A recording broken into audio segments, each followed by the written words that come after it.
Nerds for Christ, Jacob speaking here.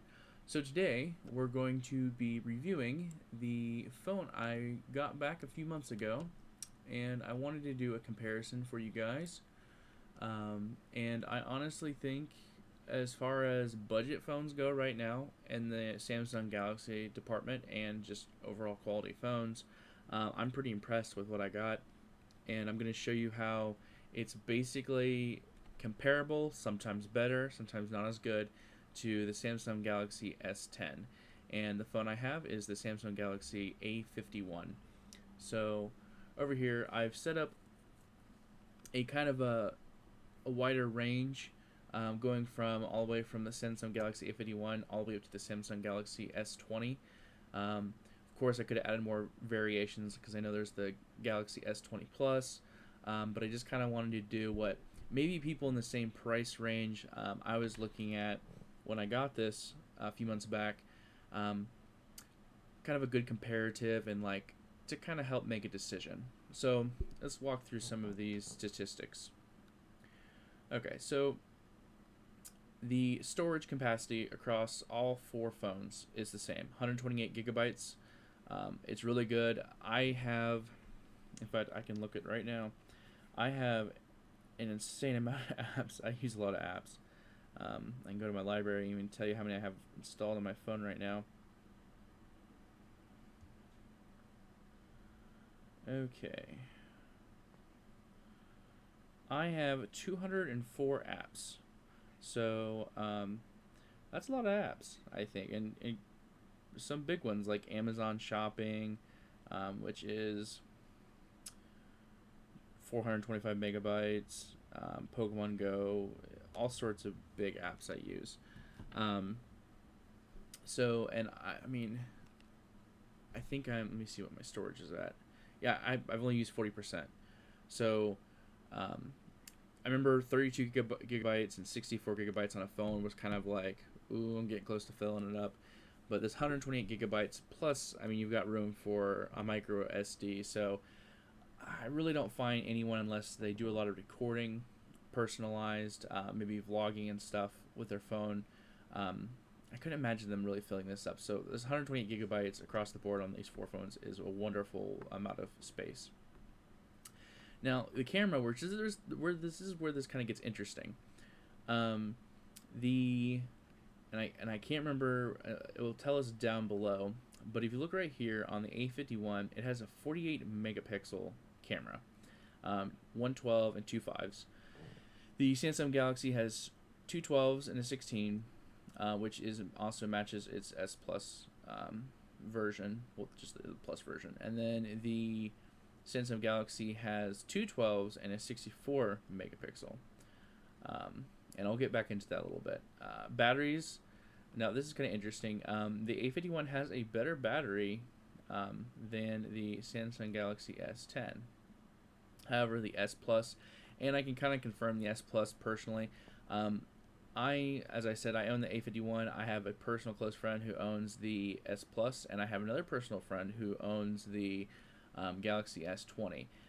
The Galaxy S20, no lie, I think he says he charges it maybe once or twice a week. Me personally, I charge my phone every day just because of out of habit, but my phone will last about a good day without needing charge. Like, I can go to bed and the next morning will still have life. It's just, I'll need it throughout the day, so I might as well go ahead and charge it while I'm sleeping. The S10 is basically the same, not as good as the S20, but my friend says he can go about 2 days without really needing to charge it. And they both recently actually got their phones, so that's kind of like the beginning lifespan. Everyone knows that over time the batteries kind of decay. The display. So this is also interesting. If you like bigger screens, the display is actually the biggest. The Galaxy A51 6.5 comparative to the S10 6.1, and then the 6.4 for the Plus, and the 6.2 for the Galaxy S20. Now, obviously, there's the S20 Plus, and I don't know off the top of my head what the display for that is, but it's kind of not important right now, this comparison.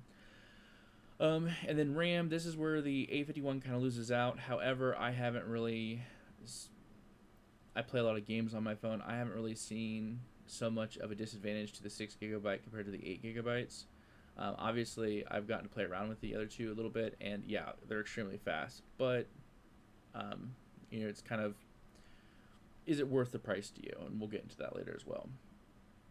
So front cameras, 32 megapixels for the A51, 10 for the S10, and then two front cameras for the S10 Plus, and then one 10 megapixel front camera for that Galaxy S20. So this is kind of like a winner again for the A51. And then I don't know why it's going over the battery specs again, but we don't need to mess with that. And then I don't really personally know offhand. I know a little bit about computers as far as processors go and stuff. But as far as cell phone processors, I probably don't know much at all. So I did pull up the processor from Samsung Galaxy. So this is the ENOS, I think, yeah, Xeno or Z, I don't know how to pronounce it. Who cares? 9611, which is the A51s. So it's got 2 quad core, and GPU is Mali G72 MP3. And I also don't really know much about as far as cell phone GPUs go, but anyone out there who knows a good bit, leave in the comment section if one of these processors is significantly better than the others. Then you have both the S10s, the Plus and the regular, have the same one, which is the 9820, and it's got 2 duals and then 1 quad. I could see where the advantage of having the 2 duals over just having 2 quads might come in, but at the same time, I couldn't tell you if that's an actual advantage. I know sometimes in computers, especially PC-wise, that can make a difference. But like I said, I'm not very familiar with cell phone CPUs. And then the S20 uses the 990, and it has 2 duals and 1 quad. So I'm assuming because the S20 is basically the new flagship phone, that I'm kind of right over the 2 quads comparative to 2 duals and then 1 quad. So I'll leave this on the screen for a little bit so you guys can take a look at this. It's got some other information as well. But we're going to go back over here. So, okay, now, yeah, okay. So here's the rear camera. And we have 48 megapixels, so that's where the 48 comes in. A 12 and then 2 5s. Then we have the S10, which is 2 12s, it's in a 16, and then that stays the same going over to the S10 Plus. And then the S20, as you can see, has 64 and 2 12s. Now, I would give it to, I'm still going to give the winner as far as rear camera goes to the S20. The 64, I imagine, makes up for the fact that, yes, the A51 has 4 cameras, but the 64 and 2 12s, I feel like is probably, and considering it is, like, again, the flagship, I think that's probably better. Fingerprint sensor position on screen across the board. Fingerprint sensor type, optical, ultrasonic, and ultrasonic for the S10 Plus and the Galaxy S20. It doesn't have it listed here for the Galaxy S10. So if someone wants to drop that in the comment section, or I might drop it into the comment section myself, or the description if it's that important. It's got a list of other sensors here as well. Quick charging, yes, across the board. Operating system, Android V10, Android V9. Both those are V9 Pi for the Galaxy S10, S10 Plus. Then you have Android V10Q, which also matches the A51. Then you have model number, we don't need to go over that, launch date. And just so you're aware that the A51 did come after the S10. And I'll kind of explain what I think the A51 really is after done with the review or the comparison here. Um, SIM size, we got 2 hybrids, and then I mean it's basically all it's the same across the board. Um, I don't know why this one's lacking hybrid, but I assume it's the same still. Fingerprint sensor across the board, yes. Networking. Um, Now the most current version of this, and you'll see this in, I have Amazon open, Verizon, and a few others, and you'll see that basically, unless you buy an older version of the A51 and some of these others, a lot of them have a 5G version now. So you, not that you can't get the 4G version, but if it's the same price, why wouldn't you get the 5G version? And these are the same across the board. The availability of the 4G, 3G, and 2G across the board is the same. Audio jack's the same for the first 3, the A51, S10, S10 Plus, and then you have the Galaxy S20, which has a USB Type-C for the audio jack. So, I mean, as much as that's probably a better feature, because I really like the Type-C ports myself, I'm guessing, not everyone has a Type-C port as far as an audio jack goes. So I'm guessing that's a little bit, it could actually be a little bit of a flaw, just depending on what you have as far as headphones and other things you might want to plug into your audio jack. Loudspeaker, yes. I mean, that's kind of obvious. Let me see. Architecture, they're all 64-bit. They're going to be RAM again. I don't know why it goes over some of these things. Here's the width and the height. Oh, not height, weight, my bad. I was just assuming with width they would go into height. Build material. Now this is one of the big differences too as well. The S10, S10 Plus, and Samsung Galaxy 20, S20, they all 3 of them are made of the Gorilla Glass, which a lot of people like, and I hear a lot of positive things about. And the A51, though, however, is made of plastic, so that's kind of a flaw. Thickness is relatively the same, 0.1 difference between S10, S10 Plus comparative to S20 and A51. And then you get your color choices. It doesn't seem like there's as many choices for the S20. I mean, I really don't think when it comes down to someone wanting to purchase like an $800, I think it's like $800, I'll get into the page later, phone, if color is going to make the big difference for them compared to going down to the lower, lesser pricing phones. Aspect ratio for the display, 20:9, 19:9, 19:9, and 20:9. So it's relatively the same across the board. It's pretty close. Pixel density, this is where the A51 loses out comparative to the others. As you can see, it's kind of progressively going up from the S10 to the S10 Plus and then the S20. Okay, let's see if there's any really important. Okay, screen resolution. You've got 1080, 1440, 1440, and 1440. And it's a little bit better on the 3200 over here. So obviously the S10 is the big winner on this one. And I have to say, the screen resolution is still pretty impressive with the the 1080 and the 2400 pixels. It's pretty good still. I mean, I'm not complaining. Or I wouldn't be doing a video on it, I suppose. Well, no, that's not true. I guess I would do a video on a bad product as well, which I plan to do actually here soon. I've gotten some new knickknacks on Amazon that are cheap, and I'm not very impressed with them. So I'll be doing that later on. User available storage. I'm assuming this means like when you open it out of the box, how much is being taken up by systems and stuff. We have an NA here for S20, but still you're left with 100 odd gigabytes, and I'm assuming the S20 is relatively close to the same.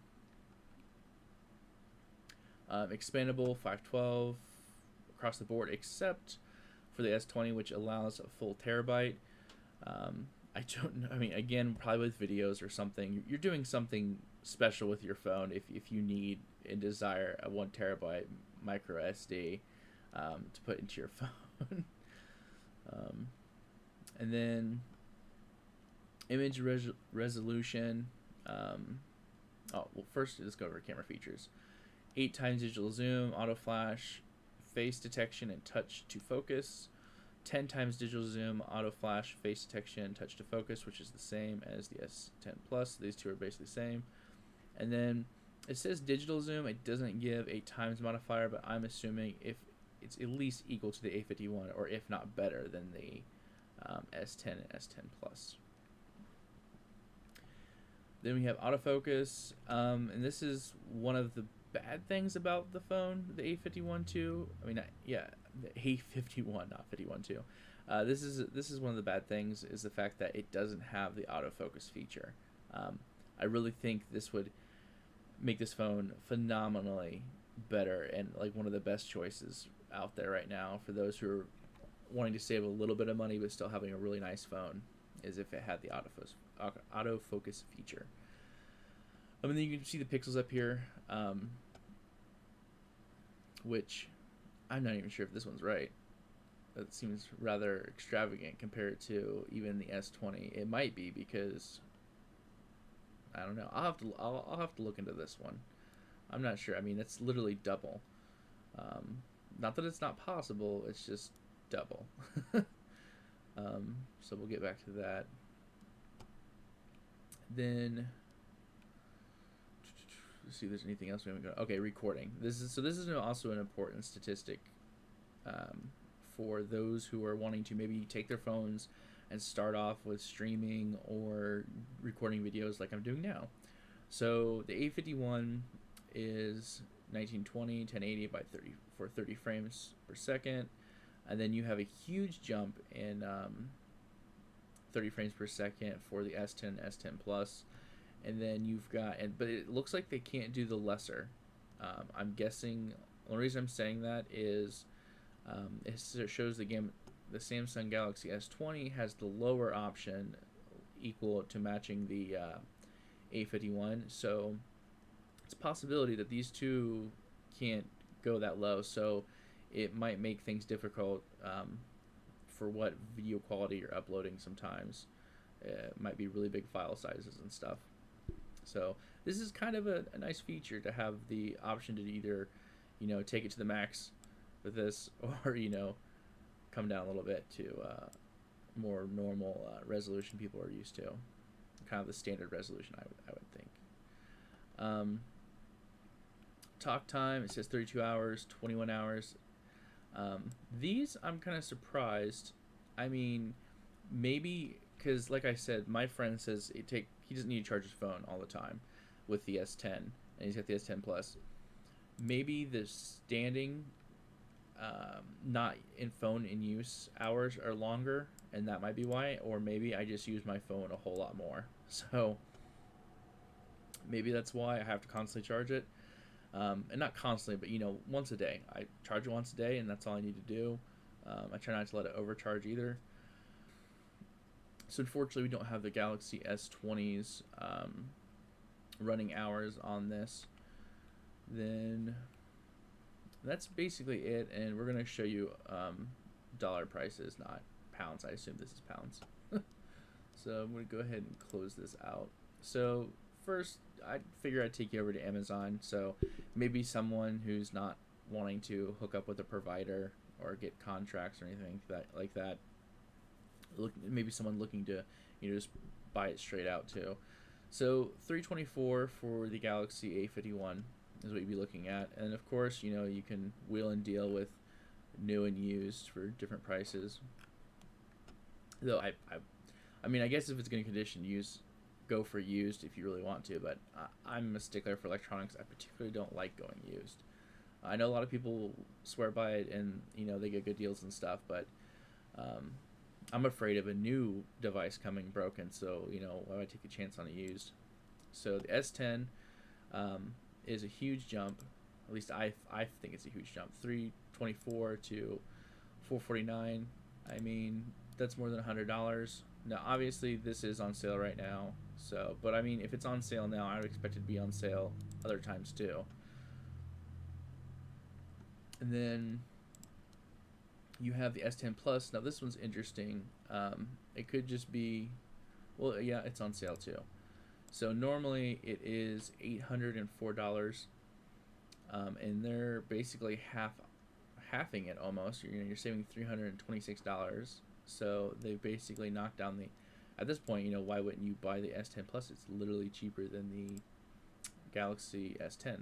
So I guess if you really, after this video, you're really convinced you want the S10 Plus, go for it. Then we have the S20, which comes in at $1,000 basically. Go away, honey. $1,000, but right now it is on sale for $799.99. So you're saving $200. So as you can see, there's a huge leap from 324 to the 400s. Well, technically 800 for the S10 Plus, and then the S20 basically $1,000. That's, that's a lot of money for a phone. So then to check out two carriers, I figured I'd go to Verizon and AT&T to give you guys some ideas as far as, now these prices are probably going to be locked in for locally. A lot of cell phone companies will ask for your location and they're going to give you local prices.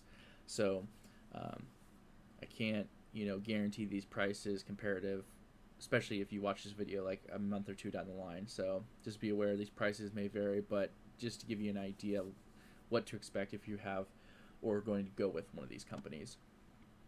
So we have the, let's find it. Okay, so the Galaxy, it's the first one I find. Samsung Galaxy, wait, nope, wrong one. I gotta find them now. I had them earlier. Okay, Samsung Galaxy S10 Plus. So we've got retail price. It's pretty close. I actually think it was a little bit more expensive than the Amazon one, but monthly $35.41. And then the regular, $749. Man, they really upped the price on these ones. Verizon did, at least the full retail price. And then $31.24 a month for that.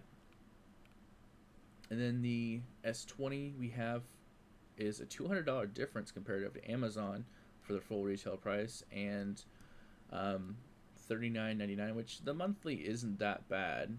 I mean, if you really want the newest and best phone, except for the Plus version of it or whatever other versions they have, $40 a month isn't terrible. So it's not the worst thing in the world. And then I think, oh yeah, Samsung Galaxy A51. So I've gone over this phone, comparing it to the others, where in some cases it wins, in most cases it ties or loses, but it doesn't lose by much, and that's the important factor.